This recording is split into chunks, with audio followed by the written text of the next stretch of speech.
Hello, everyone, and welcome to the Southern Needs Podcast, the show where I talk about books and only books and everything book related.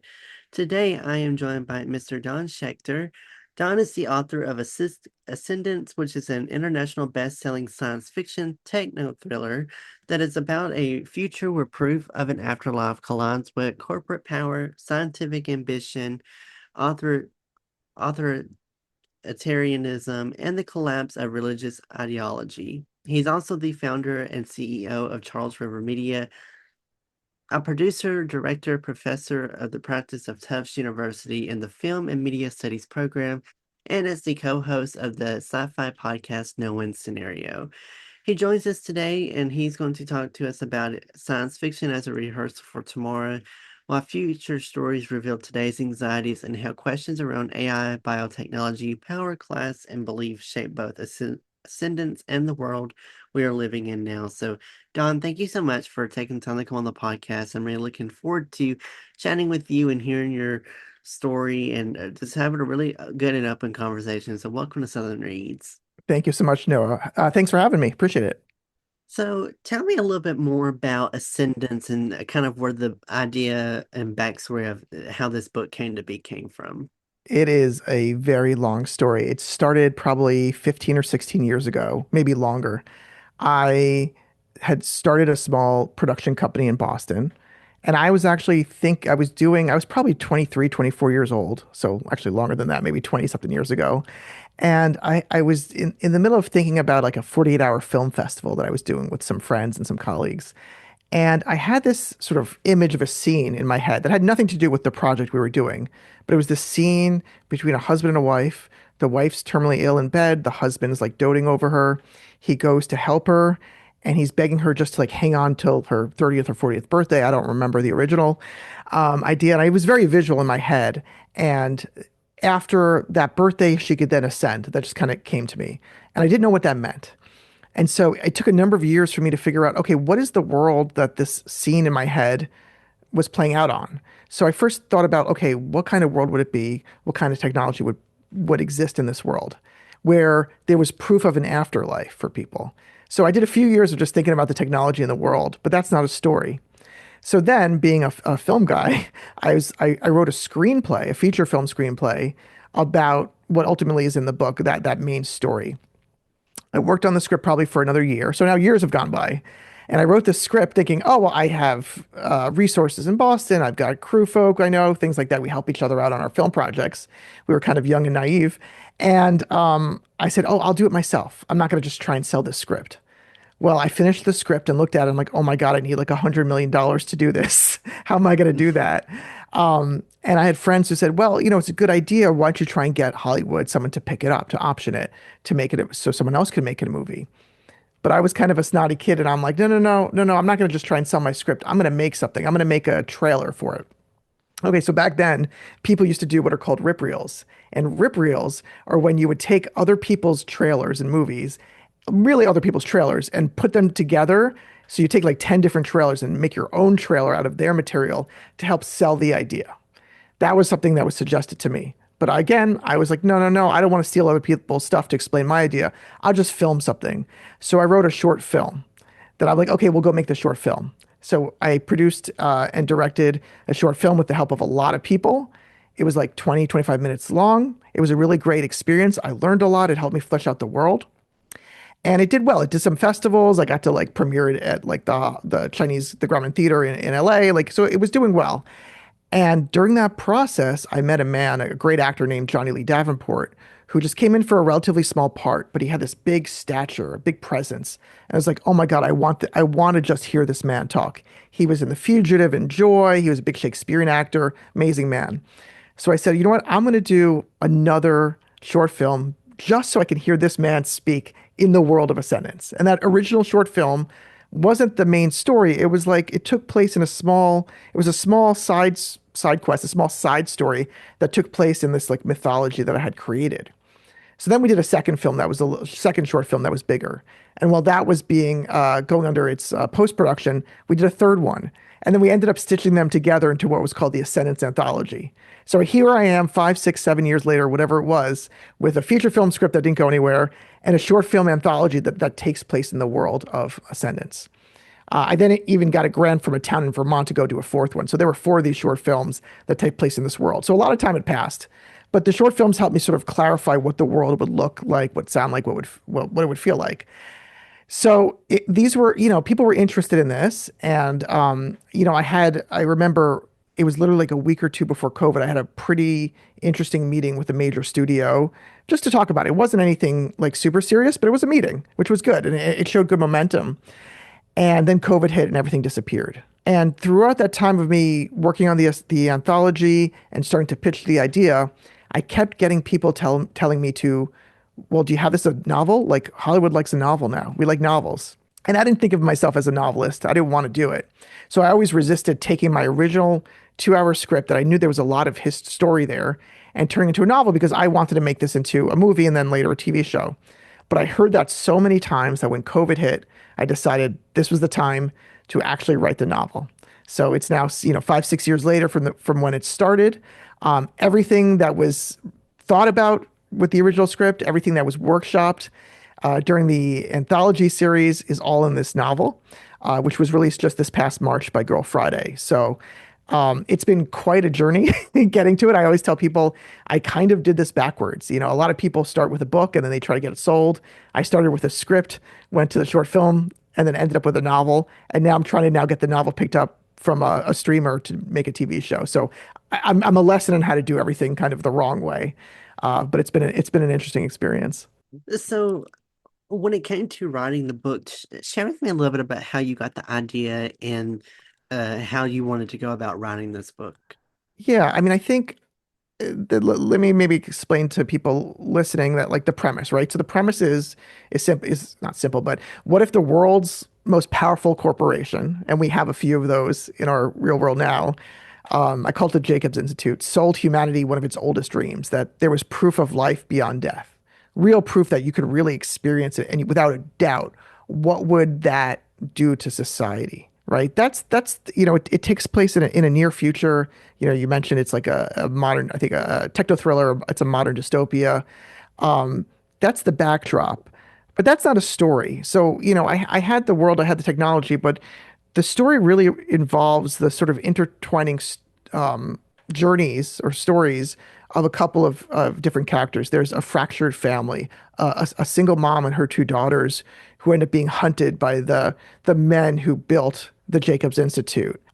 It's about a true believer and how he has to process what he learns. It's about the grief of the scientist who founded Ascension, how he just went through life trying to cure his ill daughter at the expense of being with his daughter, and what the reckoning that may or may not come for him. And it's about someone whose quest for power and control rules everything he does. So all these sort of individual stories kind of come to a head throughout the book and at the end.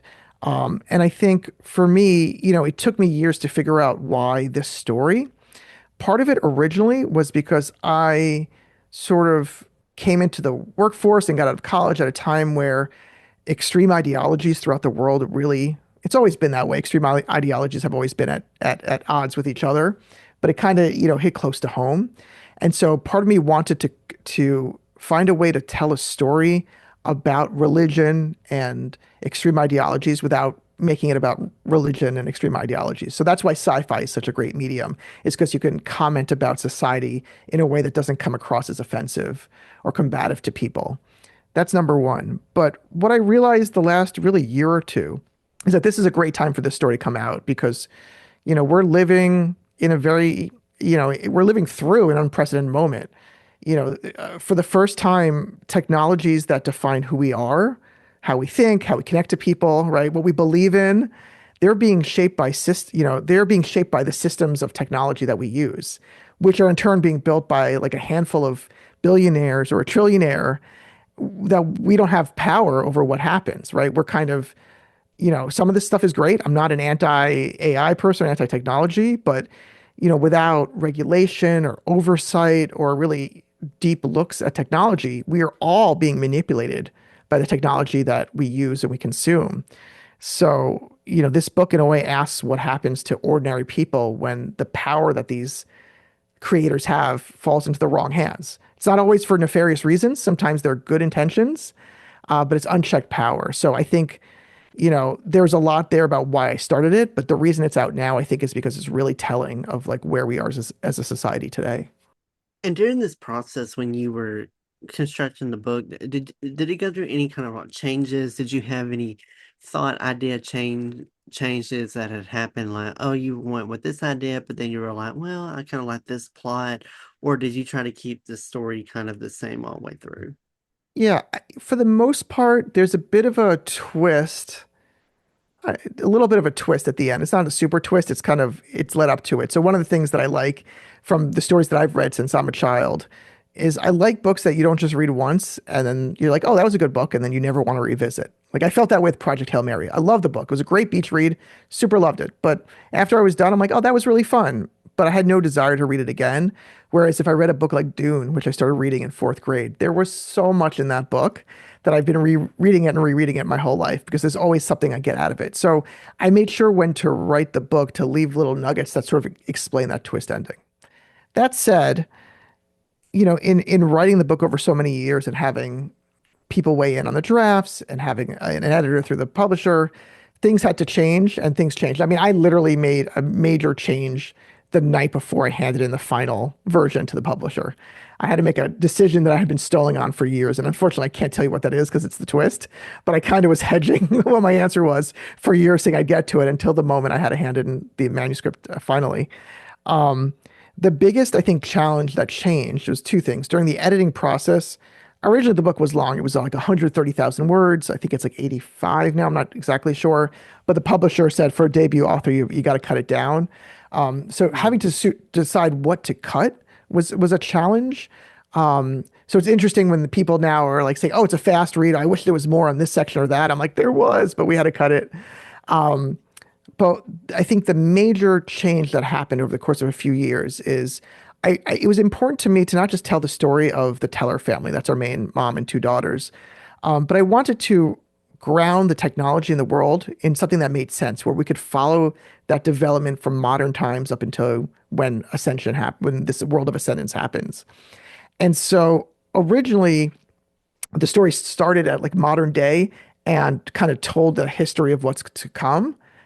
But I felt after kind of going through that for a few drafts, it was taking too long to get to our main characters, our main story, the heart of what the book is about. So one of the things I did was I structured the book into basically three quote books, mimicking almost like a biblical like book one, book two, book three that all fit in this one novel. There's the book of Jacobs, the book of Price, the book of Teller. And I took that sort of backstory with our scientist and how we got this technology and stuck it in the middle. So book one kind of picks up right in the world where we are 2060, right with the tellers. It ends on something dramatic, and then we go back in time and tell the story of how we got there. So that once people are kind of familiar with the world, the thought was, okay, now I really want to know how we got to this moment in time. I didn't want to just brush by that. And once I put that backstory in the middle section and gave the book some room to breathe, I think that was to me the biggest change that happened. So it was more structural than story driven. When it came time to publish the book, did you want to kind of work with a traditional, or did you want to become a self-publishing author to where you had more creative control over the rights? Yeah, it's a good question. And so it's tough because I did because there's I'm 47 years old. I started this when I was 42 or 43. So I'm not, super young where I don't want to make writing my career. I have a pretty successful business. I teach. I do want to write more books in this series and I have other books I want to write, but it's not my profession. And because I'm a debut author, it's a lot harder to go that traditional publisher route unless you have an audience. That's number one. Having an audience already for it helps. And number two, sci-fi is really tricky. So I did bring on a book consultant to look at the book a few years ago to see, where I'm at, what their advice was. They gave me an edit round. They gave me some advice for talking to traditional publishers and how to query them, and they were very helpful. Uh, then I started querying traditional publishers, and that process takes like a year, anywhere between like 9 months and like 16 months maybe. So it's a lot of being patient. So even though the book was mostly done, the querying took a long time. And I got a lot of positive responses, but no bites on saying, I want to be your agent and represent this. And the consultants were, it's a fairly large company. They were surprised that no one really was interested. But keep in mind, this was when the sort of romance hockey books were just about to come out or were coming out. And so everybody was looking for either those or romantasy. Like, I don't have pirates in this book. I don't have romance in this book in the traditional way. It's old school hard sci-fi. Uh, and so it's a tough sell to begin with. So I had to go through that process of querying traditional publishers, but once I did that and that didn't really work out, I wasn't, I've gotten such positive feedback over the years on this project that I didn't want to just call it done. So I met with, at a recommendation, Girl Friday, and they ended up publishing me through their Girl Friday books imprint. So it's a hybrid publisher. So they did edit rounds, they did cover designs, they did all that kind of stuff. They did marketing.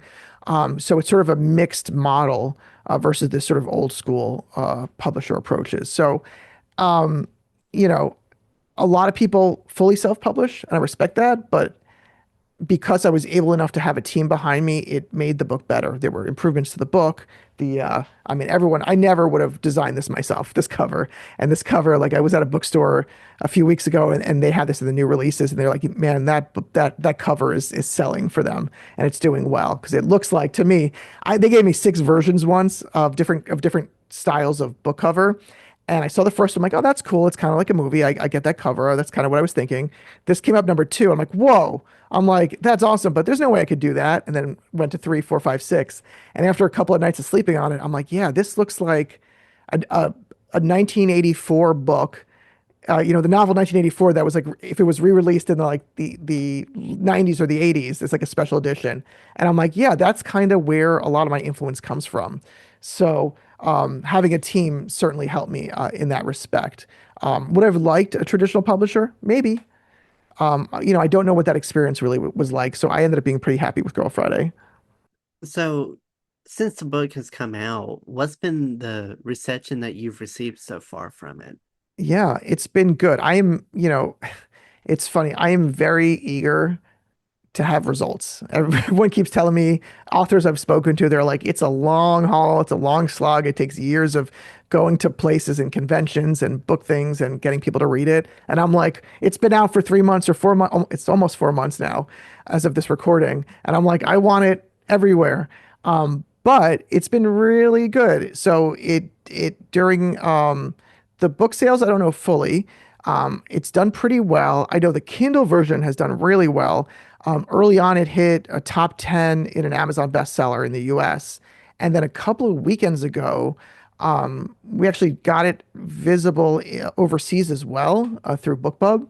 And it hit multiple top 10 categories in the UK, Australia, and Canada, which was a great surprise.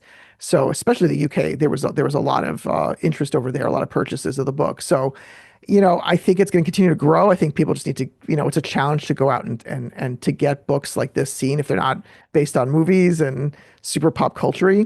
But so far it's been really good. I mean, hitting, maybe it was 4 or 5 different bestseller lists on Amazon was great. So I'm going to keep pushing. I'm going to be in August of this year of 2026. I'm going to be at the 60th anniversary of Star Trek convention in Las Vegas, where I'll be signing and selling books. I'll be in Anaheim a few weeks later in August at Worldcon at the LACon convention, where I'll be on a panel about filmmaking, but I also hope to get my book seen from folks over there. And then I'm going to continue to try to get this in as many hands as possible. I think, I've seen it at a few bookstores locally, and it's always been doing well. So I'm just hoping it gets kind of picked up. It's slow going, being an indie or hybrid author, because, but most people buy books digitally. Most people buy books on Amazon and Kindle right now. So I won't really fully know for a few months how we're doing because it takes a while to get all the data in, which is surprising, right? We think we're in a digital world. I could pop up a dashboard and see how many books we've sold. It's Mm. still an older industry than I think a lot of us would like in terms of seeing what the results are. But so far it's been really nice to see where we're at. Since you've received such a huge impact and have seen a lot of good things come from this book, do you think this would be what you would like to do full time, or do you think that this would be considered just still kind of like a hobby for you? And it's a good question. Well, I have a dozen employees, so if I said I want to do this full time, they'd look at me like, "What are you talking about?" um, you know, sure. Would it be great to be the sci-fi creator full time? Absolutely, of course. Um, it's very hard to do. I mean, Hollywood, the entertainment industry is having a really hard time right now, period. So I'm really lucky that over the last 20 years or 21 years, I've built a media company that's done well, that gives me the flexibility to work on things like Ascendants, or I've produced, like I produced I was one of the producers for a horror thriller called The Arborist that came out last year. Um, so having the resources and the flexibility to do things like write this book and work on the series while maintaining a salary and being the master of my own destiny has been really good. Um, but ultimately, yeah, I think anyone who's in my position would love the book to be do amazingly well and there be a TV show developed from it and to be sort of fully in that world. Realistically, it's hard for a lot of people. There's only a few people who have that kind of life. So in the meantime, I'm kind of enjoying kind of the best of both worlds, the stability of my business and the flexibility of the creative projects that I do. Has there been anything during this whole process that's been a kind of a surprise to you that's kind of caught you off guard? Yeah, I mean, it's a couple of things. I think on the book writing on the book writing front, what's been surprising is I had a good publisher, and at a recommendation from someone, I went to a publicist to help kind of promote the book. And the publicists that were willing to do sci-fi and fiction, because a lot of publicists just don't do fiction anymore, Mm. the work wasn't great and the effort wasn't great. So I had a publicist who took over my social media accounts for a few months, who tried to pitch me to podcasts, who I was hoping would engage with my audience more. Didn't quite do what I was hoping to be frank, what wasn't expecting, and the quality of work wasn't good. And because the book comes out at a certain date and time, it's not like, oh, we'll try someone else. The launch is the launch. So that was kind of very frustrating to see.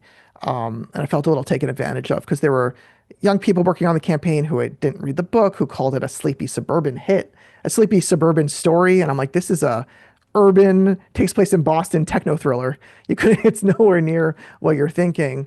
Or didn't pitch me to my audience, which is sci-fi readers, futurists. I was on, book talks with romanticy folks again, and that's it. And I'm like, those aren't the folks who are going to appeal to this book. So I know what my audience is. So that was what surprised me was kind of challenging.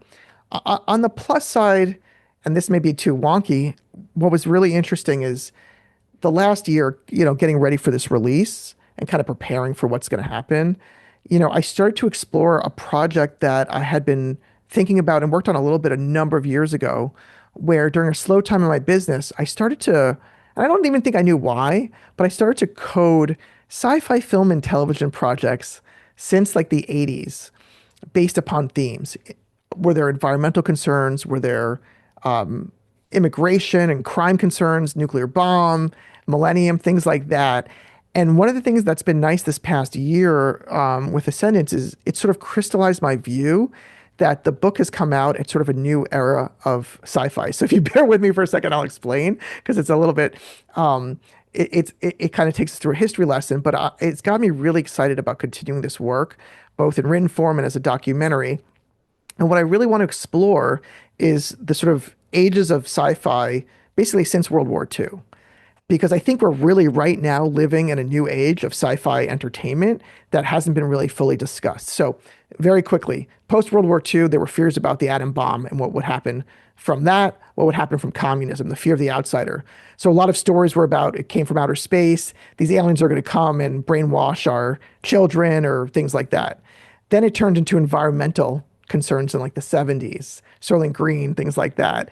Or became about race and immigration with Planet of the Apes or Alien Nation in the 80s.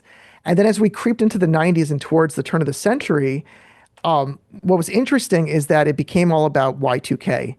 There's this hidden system. We don't know how it works, these computers, but at the strike of at midnight, planes are going to fly out of the sky. All of the infrastructure in the world is going to stop because we don't know how to handle a turnover in the millennium, right? So a lot of things like the X-Files were all about that hidden infrastructure conspiracy. Well, then post Y2K, we survived it.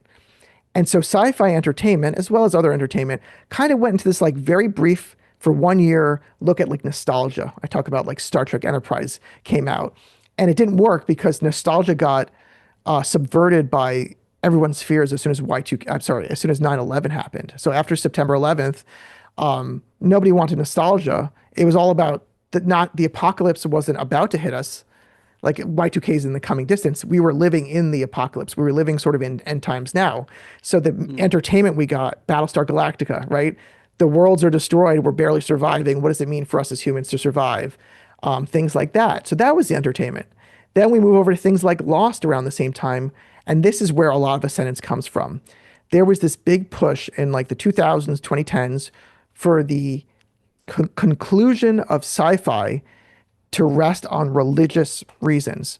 There's some sci-fi mystery, but when we get to the end of the show, this was actually about religion, the afterlife, purgatory, some angels, something like that. And I think that's why Lost, even some Battlestar Galactica, some folks were not happy with. And again, I'm using shows because it's a little bit easier to talk broadly about. People weren't happy about those endings because it kind of dismissed sci-fi and just rested on religion. And so in that landscape is when Ascendants started to be developed. Now, right, we're coming out of that era, and everything in our society right now in America is about AI, technology taking over. What does that mean? Right. And again, going back to what I said earlier, what does it mean that we have these few billionaires in charge of technology that we don't understand, changing what we believe and what we see and how we live in the world? And so I think Ascendance belongs in this category of new media, new books, new film, television that will be coming out that really ultimately tackles the questions of who we are as a people in light of this like unprecedented level of technological change. Because AI now, what I'm used to, I use AI at work all the time. A year ago would have been unbelievable that I've been able to do what I've been able to do. So think of, or 6 months, it's like every 6 months, every 3 months, something new is coming out that blows the old models out of the water. So what's going to happen 2 years, 5 years now?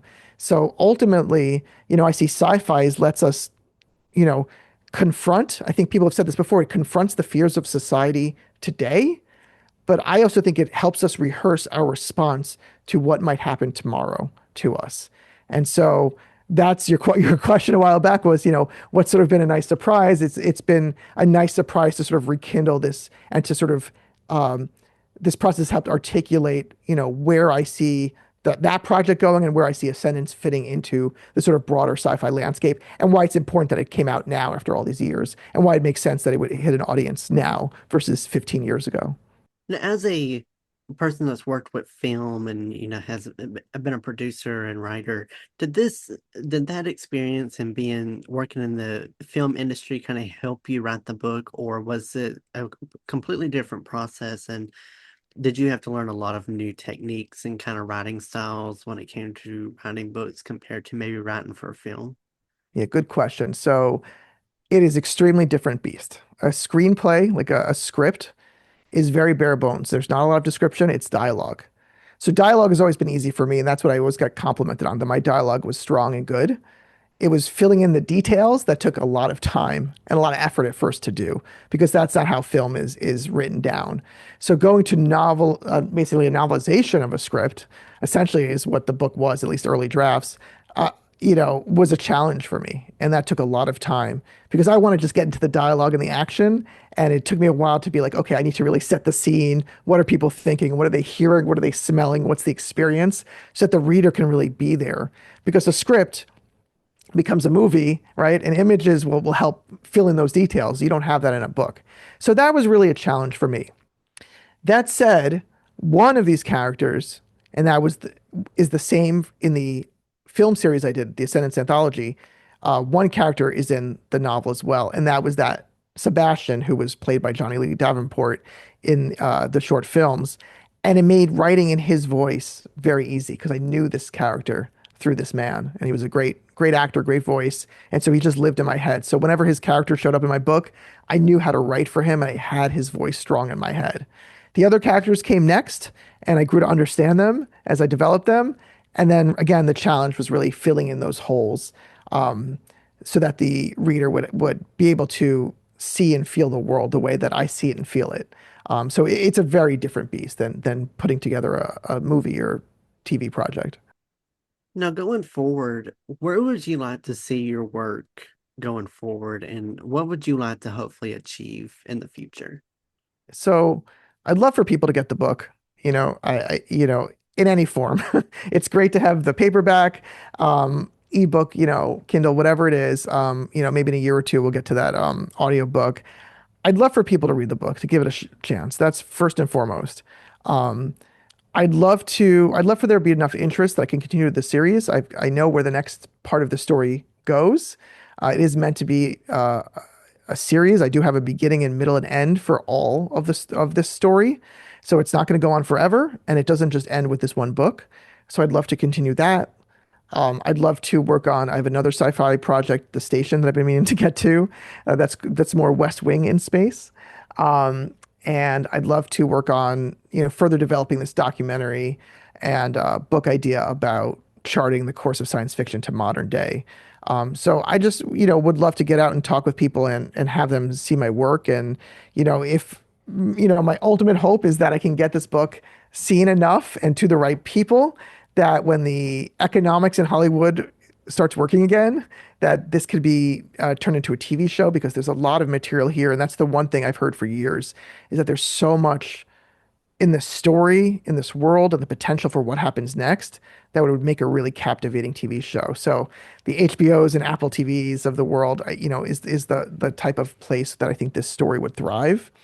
So that is really, I mean, that's my dream for this project right now. But for now, it's getting this book out as far and wide as possible.